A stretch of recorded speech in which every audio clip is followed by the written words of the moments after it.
They needed someone quiet to blame. Section 1. The day. My responsibilities stayed the same, but my credit didn't. The glass walls of the conference room felt thinner today. I sat at the far end of the table, my notebook open, a single black pen resting on the margin. Ryan Calloway. That is my name. For 7 years, I have been the structural integrity of this department. I am the one who remembers the tax codes from 2019. I am the one who knows why the merger failed in the 11th hour. Yet, as Charles Whitman stood at the head of the table, my name seemed to have evaporated from his vocabulary. The quarterly report sat in front of everyone. It was a masterpiece of data. I had spent 6 weeks refining it. I had missed dinners. I had ignored the persistent ache in my lower back. But as Charles pointed to the revenue spikes, his eyes landed on Evan Brooks. Evan is 3 years younger than me. He wears suits that cost more than his monthly mortgage. He smiled, leaning back, soaking in a warmth that didn't belong to him. "Evan, this pivot strategy was inspired," Charles said. He didn't look at me, not once. I felt a slight shift in the air. It was the smell of a changing season, cold and sharp. Linda Perez, my direct manager, looked down at her coffee. She knew. She had seen the drafts on my desk. She had signed off on my late-night access logs. But silence is a heavy blanket, and today Linda was choosing to stay warm. I didn't interrupt. I didn't clear my throat. I simply watched the way the light caught the dust motes dancing over the mahogany table. I realized then that credit is not a physical object. It is a social currency, and I had just been declared bankrupt without a single word being spoken. The humiliation wasn't loud. It wasn't a shout or a public firing. It was the quiet removal of my presence from the narrative of our success. "We'll be moving the implementation phase to Evan's team," Charles continued. My team. He meant my team. But the words had changed. The ownership had shifted. I looked at the spreadsheet on page 12. There was a formula there, a complex, delicate string of logic that kept our compliance risks at 0. Only I knew how it worked. Only I knew that if the input variables changed by even a fraction of a percentage, the entire projection would collapse. I stayed silent because I wanted to see if anyone would notice the omission. No one did. They were too busy admiring the results to question the engine. Natalie Ross from HR was nodding, her pen moving rhythmically. She was documenting a success story that had been ghostwritten by a man who was now being treated like a ghost. The meeting ended with a round of handshakes. Evan approached me, his hand extended. He didn't look guilty. He looked victorious. "Great work on the data entry, Ryan," he said. "Really gave me the foundation I needed for the presentation." "Data entry?" I took his hand. My grip was firm but not aggressive. My face remained a mask of professional neutrality. "I'm glad the numbers were useful to you, Evan," I replied. I walked back to my desk. My cubicle felt different now, smaller. The edges felt sharper. I sat down and looked at my monitor. The emails were already starting to trickle in. Tasks that used to be directed to Ryan Calloway were now being sent to the team, with Evan CC'd as the lead. It was a surgical extraction of my authority. I understood the game. In a corporate restructuring, someone has to be the hero and someone has to be the furniture. You don't thank the chair for holding you up, you just expect it to be there. But furniture can be moved, furniture can be removed. I began to look at the office differently. I watched Kevin Doyle from operations. He was stressed. He was leaning over his desk, rubbing his temples. He needed the data I usually provided, but he was now emailing Evan for it. I saw Evan's face go pale for a split second as he read the request. He didn't know where the files were. He didn't know the password to the legacy server. I didn't offer help. I waited. The pressure was beginning to build, not on me, but around the vacuum I was creating by simply doing exactly what I was told, and nothing more. For years, I had done the extra. I had anticipated the what-ifs. Now, I would only do the what is. That afternoon, Linda Perez walked by my desk. She didn't stop. She didn't look at me. She just dropped a stack of files on my corner and kept walking. It was a test of my ego. Would I snap? Would I demand an apology? I picked up the files. I organized them by date. I placed them in a neat pile. I was becoming the silent scapegoat, the person they could blame for the delays that were actually caused by their own lack of knowledge. I was the safety net they were currently cutting, assuming they had already learned how to fly. I stayed until 5:30 p.m. Not 5:01, not 6:00. At exactly 5, I turned off my monitor. I cleared my desk. The office was still buzzing. Evan was in a heated discussion with Kevin. They looked frustrated. They looked at me as I walked toward the elevator. I didn't wave. I didn't offer a good night. As the elevator doors closed, I saw Charles Whitman walking toward Evan's desk with a look of high expectation. I knew what he was going to ask, and I knew with a cold, clear certainty that Evan wouldn't have the answer. The silence I was maintaining wasn't a white flag. It was a timer. I was curious to see how long it would take for the silence to start screaming. Section 2. Meetings where my work spoke without my name. The following Tuesday, the atmosphere in the building had curdled. It was subtle, like milk that had just turned. You couldn't see it, but you could feel it in the way people spoke. The Evan Brooks era was 48 hours old, and already the cracks were appearing in the drywall. I was invited to the 9:30 a.m. strategy session. My calendar invite said optional, which was a polite way of saying, be there to provide the answers Evan doesn't have but don't expect to speak. I arrived early. I sat in the same seat. Charles Whitman was pacing. He was a man who valued momentum above all else. The audit from the Chicago branch is stuck, he barked, slamming a folder onto the table. Evan, you said the integration was seamless. Why am I getting calls about data silos? Evan's collar looked tight. He was sweating. We're looking into the sync protocols, Charles. It's likely a legacy issue. Someone didn't update the API keys last year. He looked at me. It was a plea. He wanted me to jump in. He wanted me to explain that the API keys were fine, but the Chicago branch used a different fiscal calendar that required a manual override. I had done that override every year for 5 years. I looked back at him. I blinked once. I remained silent. Ryan? Linda Perez prompted. Her voice had a nervous edge. You handled the Chicago integration last time. Is it a legacy issue? I took a slow breath. I followed the protocols as they were assigned, Linda. Evan is leading the implementation now. I wouldn't want to overstep his strategy. The silence that followed was heavy. It was the sound of a falling elevator. Charles turned his gaze to Evan, his eyebrows knitting together.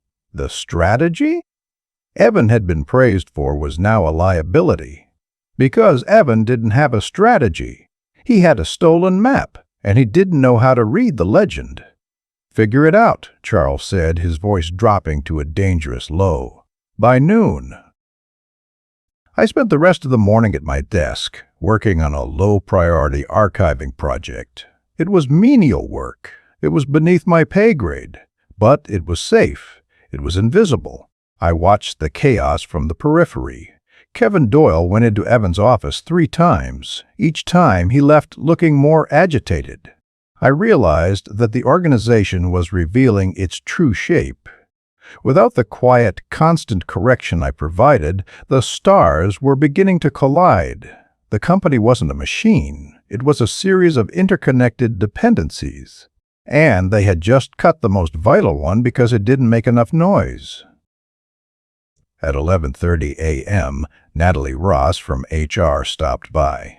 She leaned against my cubicle wall, trying to look casual. "How are things, Ryan? You've been very focused lately." "Just getting through the archives, Natalie," I said, not looking up from my screen. "Efficiency is key. People have noticed you're not as involved in the high-level discussions," she said. It was a probe. She was looking for a grievance. She was looking for a grievance. She was looking for me to complain about Evan so they could label me as not a team player or bitter. "I'm following the new structure," I replied. "I want to make sure I'm giving the new leadership the space they need to execute their vision." She didn't know what to do with that. It was too professional to be an attack, but too cold to be a compliment. She lingered for a moment, then walked away. The pressure was mounting. I could feel it in the way the keyboards clicked. I could feel it in the hushed tones in the break room. I was being treated as the scapegoat for the slowing momentum. I heard Evan telling someone in the hallway, if the data had been organized better to begin with, we wouldn't be having these transition issues. He was laying the groundwork for my failure. He was preparing to blame the foundation for the collapse of the house he was trying to build. I stayed calm. I didn't defend myself. I knew that the harder he tried to blame the foundation, the more he would have to admit he didn't know how the foundation was built. Lunchtime came and went. I ate a sandwich at my desk. At 1:30 p.m., a massive error message flashed on the communal monitor in the hallway, the one that tracked real-time logistics. A red bar began to grow. A shipping delay. A big one. I knew exactly what it was. It was the Chicago sink. Because Evan hadn't fixed it, the system had defaulted to a safety lock. It was a protocol I had programmed 3 years ago to prevent data corruption. The office went silent. Then the shouting started in Charles Whitman's office.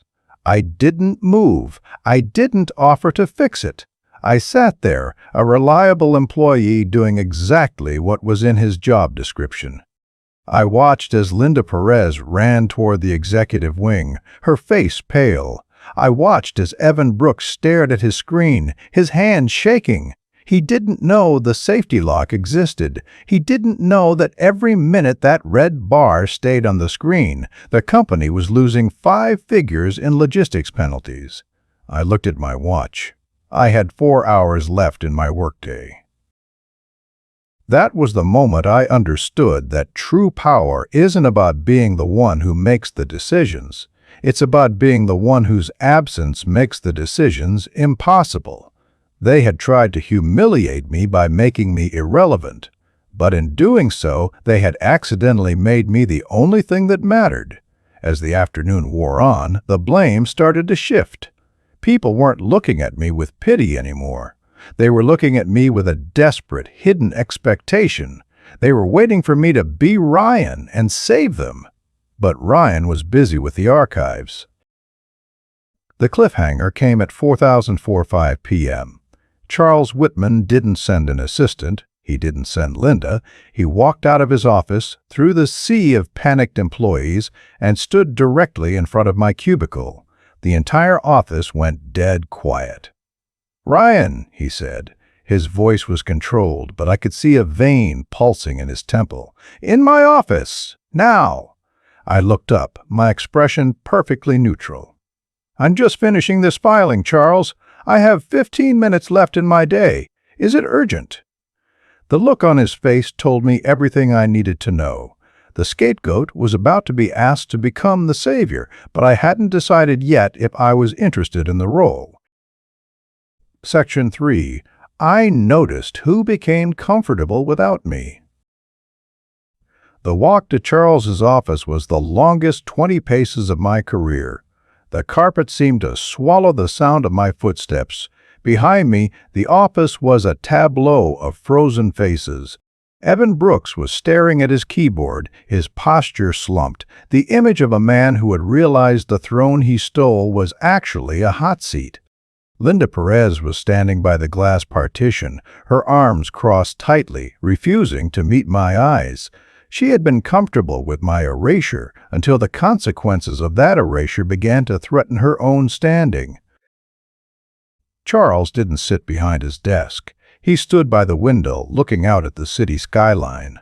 The red system lock alert was still visible on the secondary monitor in his office. It flickered like a heartbeat, a failing one.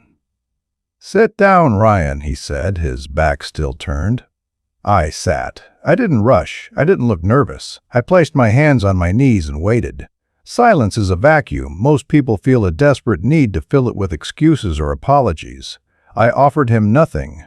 I stayed silent because I wanted him to feel the full weight of the mess he had allowed to manifest. "The Chicago integration is a disaster," Charles finally said, turning around.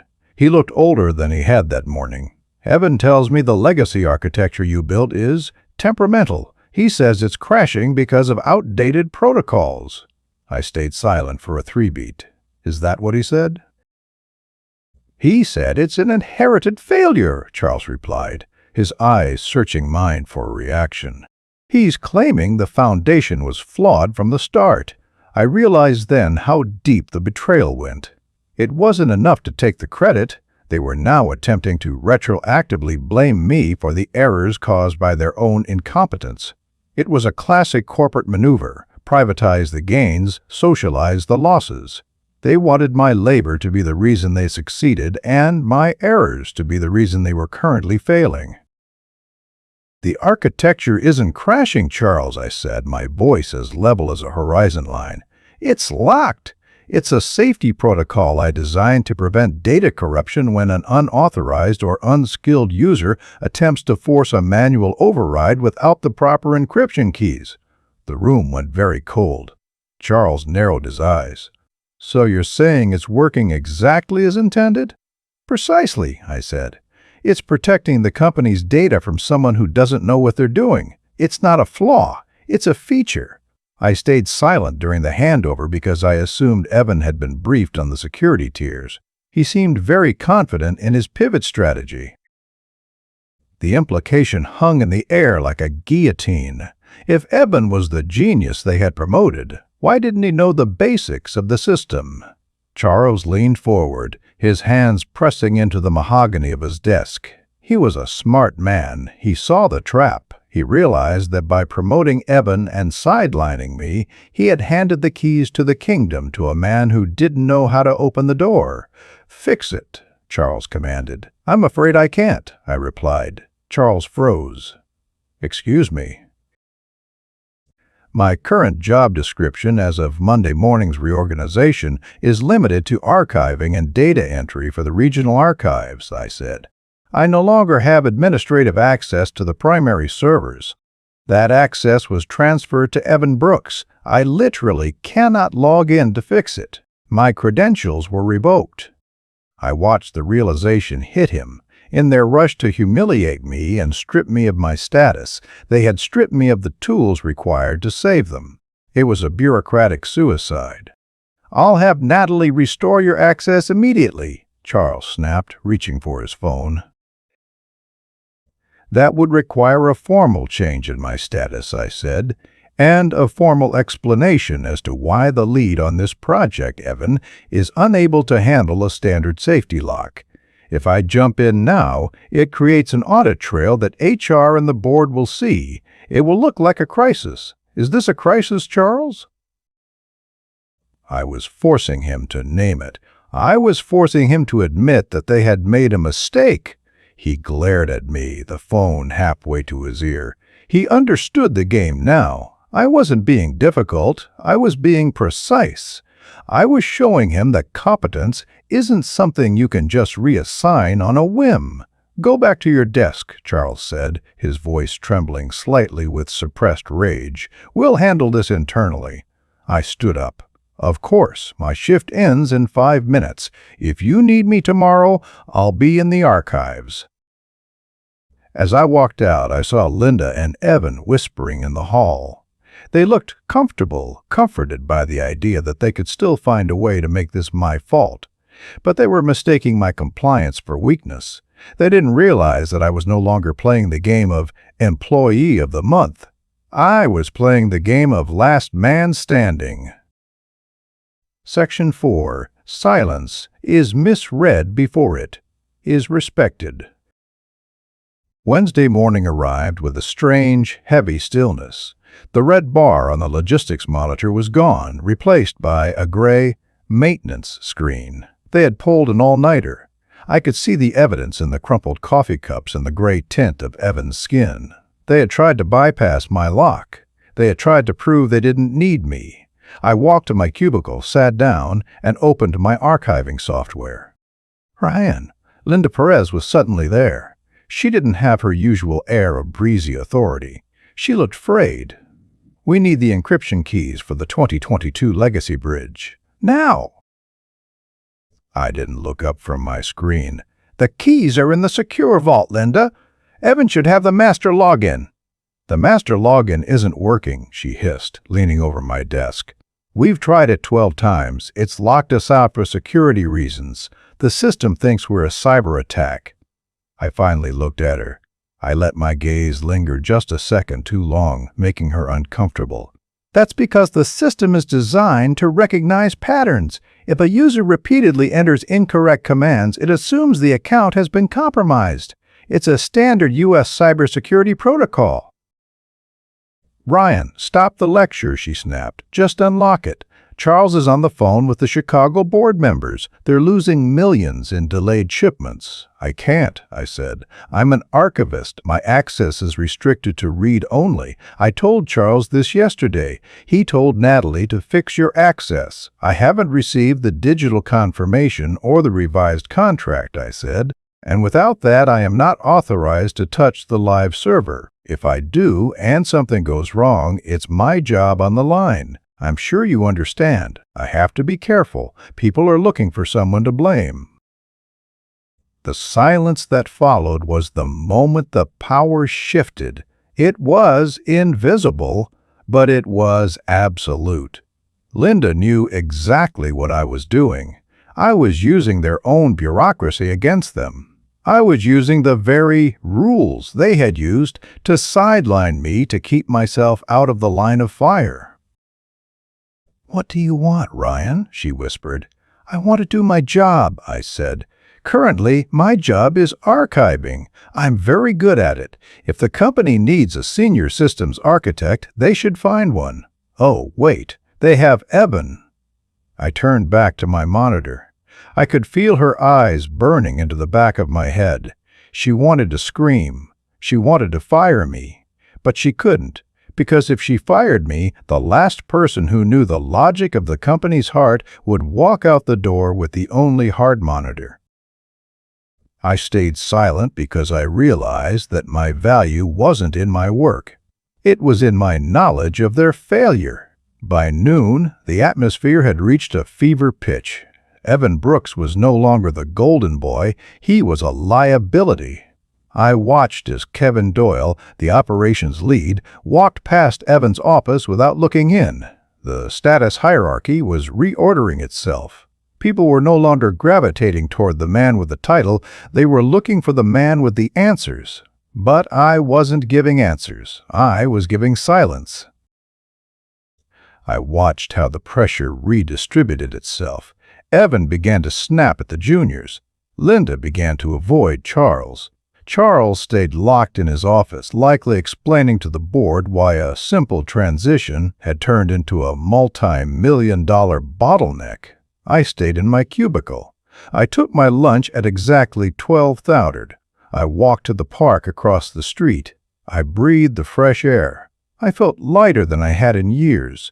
The humiliation they had tried to heap on me had backfired. It had become my shield. Because they had publicly declared me unimportant, they could no longer demand that I be essential without admitting they were wrong. When I returned, there was a memo on my desk. It was from HR. It wasn't a restoration of my old access. It was an invitation to a conflict resolution and technical audit meeting at 4:30 p.m. They were going to try to force me. They were going to try to use HR to order me to fix the problem under the guise of team cooperation. They were going to try to make my silence look like insubordination. I smiled.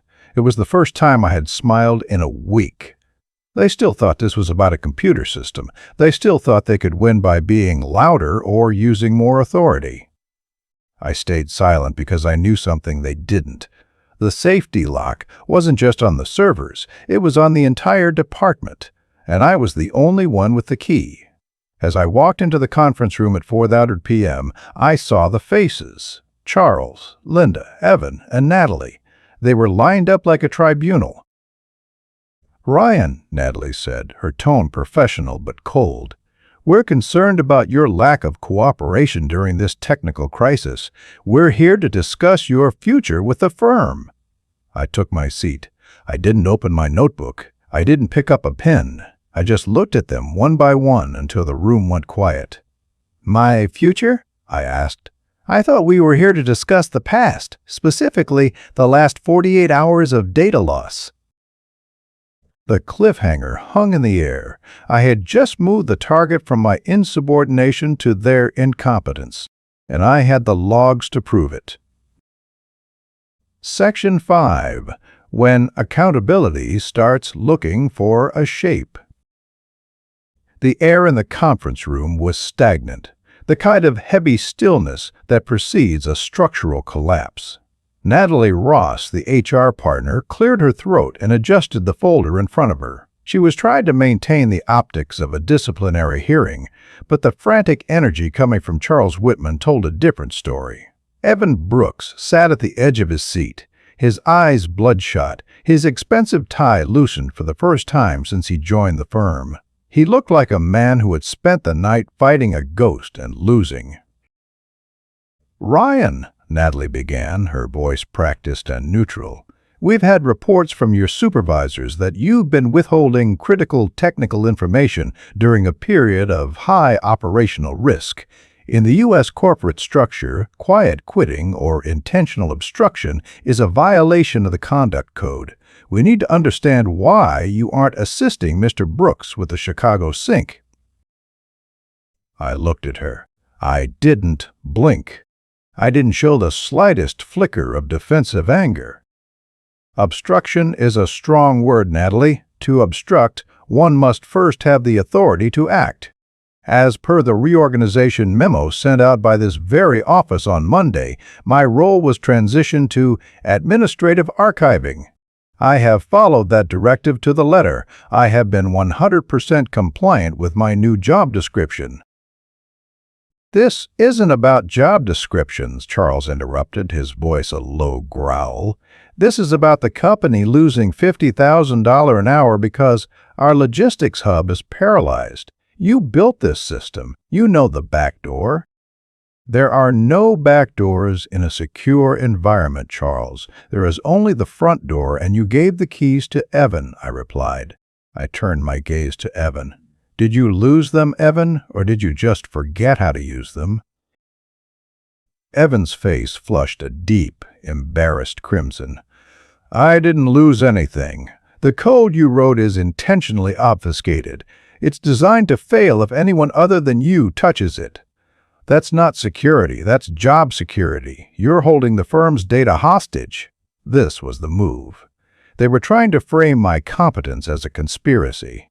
If they could convince HR that I had booby-trapped the system, they could fire me for cause and potentially sue me. It was a desperate play to shift the blame from their poor leadership to my malice. I stayed silent for a long moment, letting the accusation hang in the air like a bad smell. Then, I slowly pulled a tablet from my briefcase.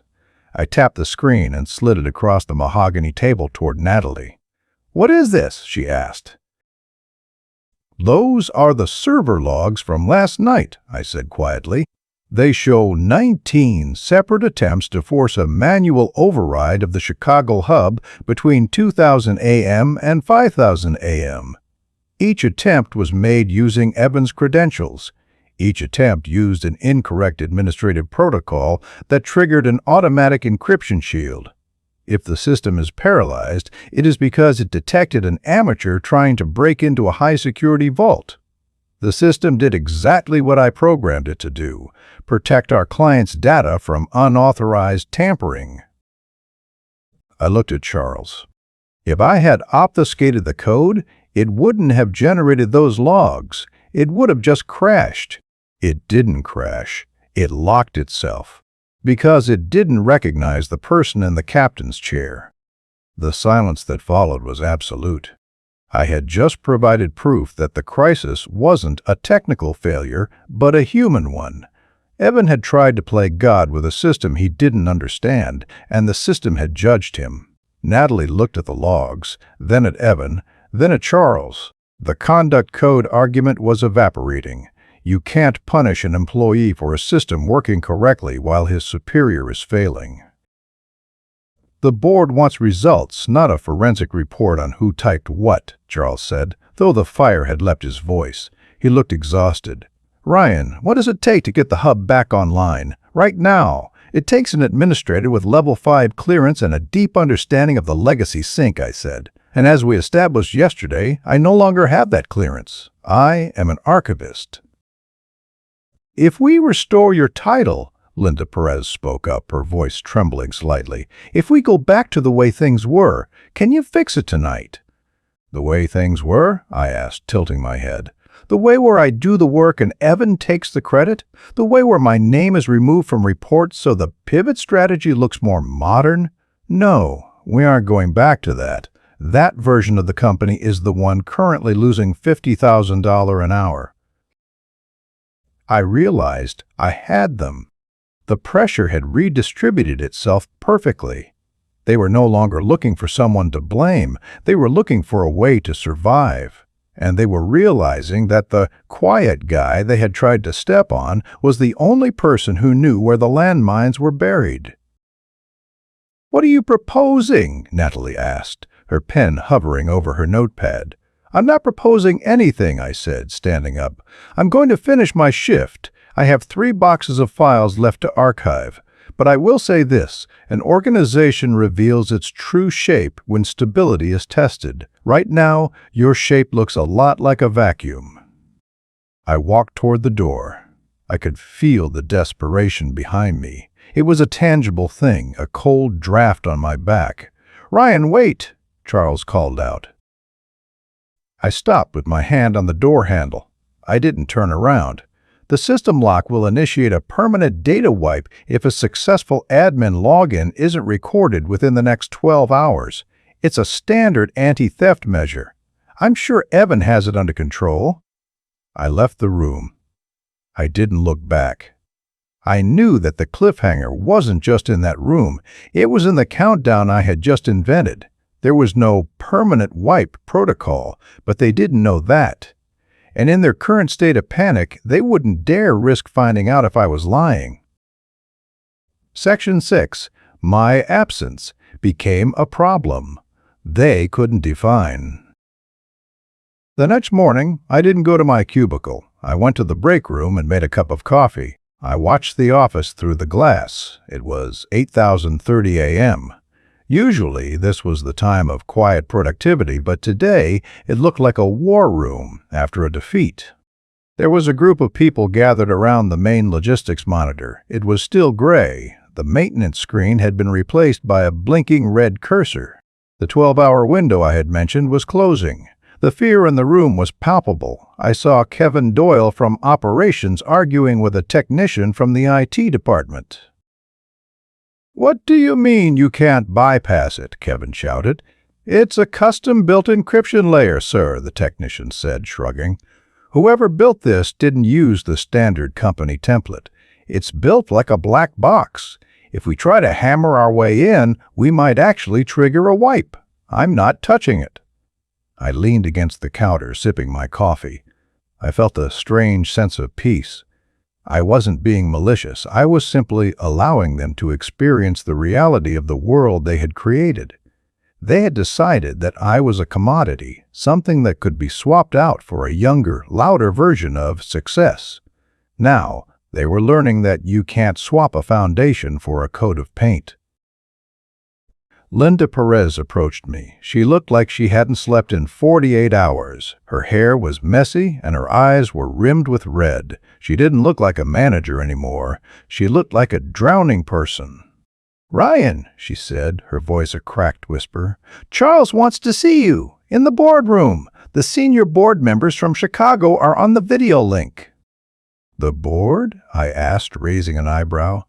That seems a bit high level for an archivist. Are they having trouble with their filing system? "Please," she said. It was the first time she had used that word in 3 years. Evan is being let go. Charles is preparing the statement. But they need the system up before the 10:30 a.m. market opening. If Chicago can't ship, the stock price is going to crater. I set my coffee down. You realize that if I walk into that room and fix it, I'm confirming that I had the power to fix it all along. You'll try to use that against me later. You'll say I withheld help to spite the company. "No," Linda said, shaking her head. "Charles knows he messed up. Even Natalie is backing you." They realized Evan lied about the transition. He told them he had a full grasp of the architecture. He told them you were just assisting with the busy work. I stayed silent because I wanted her to feel the shame of her own complicity. She had stayed silent when Evan took my credit. She had stayed silent when they moved me to the archives. Now, her silence was being replaced by a frantic, self-serving honesty. "I'll go," I said, "but not because of the stock price. I'll go because I want to see the look on their faces when they realize what incompetence actually costs." I walked into the boardroom. It was a different atmosphere than the day before. The room was dark, lit only by the glowing screens of the Chicago board members on the wall. Charles was sitting at the head of the table, his head in his hands. Evan was nowhere to be seen. His chair was empty. His chair was empty. "He's gone," Charles said, not looking up. "Evan Brooks has been terminated for gross negligence and misrepresenting his capabilities. We've also initiated an internal review of the department's leadership." He looked at Linda when he said that. She withered. Ryan, one of the board members, spoke from the screen. "A man named Arthur Vance. He was known for being ruthless. We understand there has been a communication breakdown. We also understand that you are the sole architect of the system currently holding our Chicago operations hostage. We want to know what it takes to get that system online in the next 30 minutes. I sat down in the chair that used to be Evan's. I felt the weight of it. "It takes a recognition of reality, Arthur. This company tried to build a future on a lie. You promoted a man based on how he looked in a suit and how well he could repeat buzzwords. You sidelined the person who actually kept the lights on. The system didn't fail. Your judgment did. The board members exchanged looks." Charles looked like he wanted to disappear.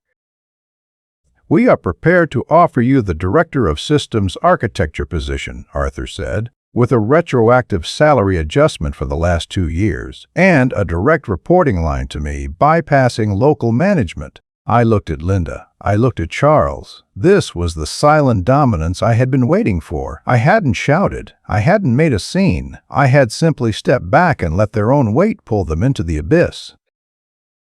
"I have one condition," I said. "Name it," Charles said, his voice desperate. "I want a full written apology from the executive office, distributed to the entire staff, detailing exactly why the Chicago hub went down. And it must state, clearly and without ambiguity, who was responsible for the fix." I wanted the narrative reclaimed. I didn't want the quiet guy to just be the one who fixed the problem. I wanted it to be known that the quiet guy was the only reason there was a company left to fix. That's highly unconventional, Ryan," Natalie Ross said from the corner. "It could damage the morale of the leadership team." "The leadership team doesn't have morale," I replied. "They have a survival instinct. Choose which one you want to prioritize." The cliffhanger was the silence of the board. They were weighing the cost of their pride against the cost of their profit. I sat there, my hands folded, watching the clock tick toward 10:30 a.m. I was the most powerful person in the room, and I hadn't even touched a keyboard yet. Section 7. Authority returns through procedure, not apology. The clock on the boardroom wall ticked with the precision of a metronome. 9,042 a.m. In 18 minutes, the markets would open, and if the Chicago hub remained dark, the resulting chaos would be a permanent stain on the company's history. Arthur Vance, the board member on the screen, looked at me through the pixelated glow of the video link. He wasn't a man who enjoyed being cornered, but he was a man who understood the cold mathematics of a losing position. "Fine," Arthur said, his voice cutting through the tension like a blade. "You'll have your memo, Ryan. Natalie, draft it, now. It will be sent to the entire North American division as soon as the system is green. We don't have time for a pride contest." Charles Whitman looked as if he had been struck. To have his failure and his misjudgment of Evan Brooks codified in a company-wide email was a death sentence for his tenure. He looked at me, perhaps expecting a glimmer of triumph, a smirk, or a witty remark. I gave him nothing. I simply opened my laptop. I didn't need to go to a server room. I didn't need a team of technicians. I entered a sequence of commands that I had memorized months ago, not as a weapon, but as a safeguard. The safety lock wasn't a complex beast. It was a simple truth. It required a specific biometric handshake that only my hardware could provide. I hit the Enter key. On the secondary monitor in the room, the gray maintenance screen flickered. The red cursor vanished. Suddenly, a flood of green data began to cascade down the screen. The Chicago hub was breathing again. "It's up," Linda whispered, her voice a mix of relief and terror. I didn't celebrate. I didn't lean back and exhale. I watched the logs. I watched the shipments begin to move. I watched the digital heartbeat of a multi-million-dollar operation return to its steady, rhythmic pace. I was the surgeon who had just restarted a heart, but I treated it with the same emotional weight as filing a folder in the archives. "The system is stable," I said, closing my laptop. "The backlog should clear by the end of the business day. I've updated the security protocols to ensure that an unauthorized manual override like the one attempted by Mr. Brooks will result in an immediate and permanent lockout of the credentials involved. It won't happen again." "Ryan, stay for a moment," Charles said as the board members disconnected from the call. Natalie and Linda scurried out of the room, desperate to escape the fallout. Charles sat there, his shoulders slumped. The air of the senior executive had completely evaporated. "You knew this would happen," he said. "It wasn't an accusation, it was a realization. You knew that if you just stepped back, we would trip over our own feet." "I didn't know you would trip, Charles," I replied. "I just stopped holding your hand." "There's a difference. You decided that my work was a commodity and my presence was an inconvenience. I simply gave you exactly what you asked for, a world where I was irrelevant. You're the one who found out that world was uninhabitable." I stood up. "I'll expect that memo in my inbox by noon, and the new contract by the end of the day." I walked back to my cubicle. The office was transformed. The whispers had stopped. As I passed the desks of people who had ignored me for a week, they suddenly found reasons to look at their screens or adjust their chairs. They weren't looking at me with the pity they had shown the scapegoat. They were looking at me with the wary respect reserved for someone who had survived a public execution and walked away with the executioner's sword. I realized that authority isn't something given to you by a title. It's something you reclaim by being the only person who can stand in the storm without shaking. At 11:55 a.m., the notification popped up on every screen in the building, an all-staff memo from the executive office. The subject line was, "Operational Update, Chicago Logistics Hub." I read it slowly.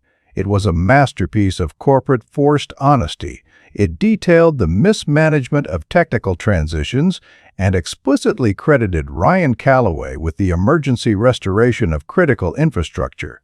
It didn't mention Evan by name, but it mentioned the termination of personnel involved in the security breach. The silence in the office was deafening as everyone read it at once. I sat at my desk and began to clear the archive boxes I had been working on. I didn't need them anymore. I was no longer an archivist, but I wasn't just a director either. I was the man who had shown them that the quietest person in the room is often the only one truly listening. The pressure hadn't disappeared. It had just found its proper home. I watched Linda Perez packing a small box at her desk. She hadn't been fired, but she had been reassigned to a satellite office. She had lost the trust of the board, and in this world, that is a slow-motion exit. But the story wasn't over. As I prepared to move my things into the new office, I received an encrypted message on my private terminal. It was from an unknown source, but the internal routing suggested it came from the very top. Ryan. The Chicago fix was impressive, but the logs show something the board didn't see. You didn't just unlock the system, you rewrote the encryption during the lockout. You didn't just fix it, you took total control. Come to the 50th floor. We need to talk about what happens next. Section 8. What remains when blame loses its use? The 50th floor was where the real power lived, the floor of the silent partners, the people who owned the company but never appeared in the brochures. As the elevator ascended, I looked at my reflection in the polished brass. I looked the same, Ryan Calloway, the reliable employee. But the man in the reflection was no longer a victim of a corporate machine. He was the one who had learned how to dismantle it and put it back together in his own image. The doors opened to a suite that felt more like a library than an office. There was no noise, no frantic typing, no panicked managers, just a single desk and a woman I had only seen in annual reports, Claire Holloway, the majority shareholder. "Sit down, Ryan," she said. She didn't look at a screen. She looked at me. "I've been watching the drama on the 4th floor for a week. It was a very tidy piece of work." "I'm not sure what you mean, Claire. I'm not sure what you mean, Claire," I said. "Don't," she smiled, and it was a cold, intelligent expression. "You didn't just let them fail. You curated their failure. You knew exactly when to pull back and exactly when to step in. You used Evan's arrogance as a catalyst to cleanse the department of the people who were holding you back. Charles, Linda, they were dead weight. You just made the board realize it for us." I stayed silent because the truth didn't need a defense. I had performed a service for the company. I had removed the rot by letting it expose itself. "You're not a director, Ryan," Claire continued. "You're a strategist. And this company is about to go through a much larger shift than a Chicago hub integration. We're moving into a global merger. We need people who don't care about credit. We need people who care about leverage." I understood the moment. This was the final moral closure. I hadn't sought revenge. I hadn't shouted at Evan or insulted Linda. I had simply been competent, patient, and restrained. And because I had refused to play their petty game of blame, I had been invited to a much larger game. "What are the terms?" I asked. "Total autonomy," she said.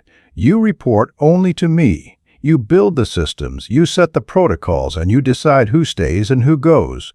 In return, the company becomes unshakable. No more Evans, no more Lindas, just structural integrity." I walked out of her office an hour later. I didn't go back to my cubicle to gloat. I didn't go to the break room to tell my story. I walked to the window and looked down at the city. I saw Evan Brooks walking across the plaza below, carrying a cardboard box. He looked small. He looked like just another person in a suit, lost in a sea of people trying to be important. He had tried to steal a career. I had simply built one that couldn't be stolen. The silence of the office behind me was no longer heavy. It was respectful. It was the silence of a well-oiled machine that finally understood who its engineer was. I realized that most people spend their lives trying to be heard. They shout, they boast, they blame. But true power is found in the things you don't say. It's found in the moments you choose to be invisible so that your impact can be felt more clearly. I sat in my new office, the one with the glass walls that didn't feel thin anymore. I opened my laptop and began to write the new protocols for the global merger. My name wasn't at the top of the document. It didn't need to be. The organization had revealed who carried the weight, and I was more than happy to carry it, as long as I was the one who decided how much it weighed. The humiliation was gone. The betrayal was a footnote. What remained was the quiet satisfaction of a man who had won not by fighting, but by simply being inevitable. The silence was finally my own. Thank you for watching. Don't forget to like, comment, share, and subscribe.